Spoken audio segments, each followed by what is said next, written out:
At ang lobo ay tatahang kasama ng kordero, at ang leopardo ay maihigang kasiping ng batang kambing at ang guya, at ang batang leon, at ang patabain na magkakasama, at papatnubayan sila ng munting bata.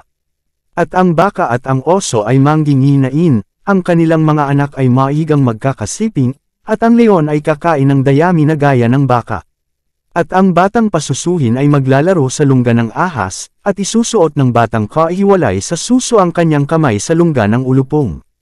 Hindi sila magsisipanakit o magsisipaniraman sa aking buong banal na bundok sapagkat ang lupa ay mapupuno ng kaalaman ng Panginoon, gaya ng tubig na tumatakip sa dagat. Pagkatapos nito, nakita ko ang isang bagong langit at isang bagong lupa, wala na ang dating langit at lupa, wala na rin ang dagat, at nakita ko ang banal na lungsod, ang bagong Jerusalem na bumababa mula sa langit buhat sa Diyos gaya ng isang babaeng ikakasal.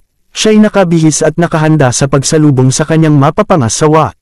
Narinig ko ang isang malakas na tinig mula sa trono, tingnan ninyo, ang tahanan ng Diyos ay nasa piling na ng mga tao, maninirahan siyang kasama nila, at sila'y magiging bayan niya, Diyos mismo ang makakapiling nila at siya ang magiging Diyos nila, at papahiran niya ang bawat luha sa kanilang mga mata, wala ng kamatayan, dalamhati, pagtangis, at paghihirap sapagkat lumipas na ang dating mga bagay. Pagkatapos ay sinabi ng nakaupo sa trono, pagmasdan ninyo, ginagawa kong bago ang lahat ng bagay.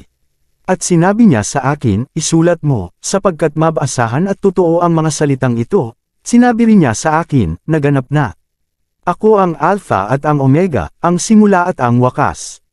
Ang sinumang nauuhaw ay bibigyan ko ng tubig na walang bayad mula sa bukal na nagbibigay buhay. Ito ang makakamtan ng magtatagumpay. Ako'y magiging Diyos niya at siya na may magiging anak ko.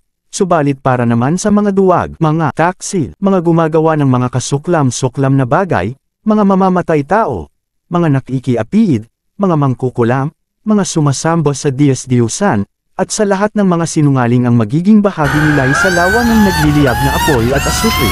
Ito ang pangalawang kamatayan.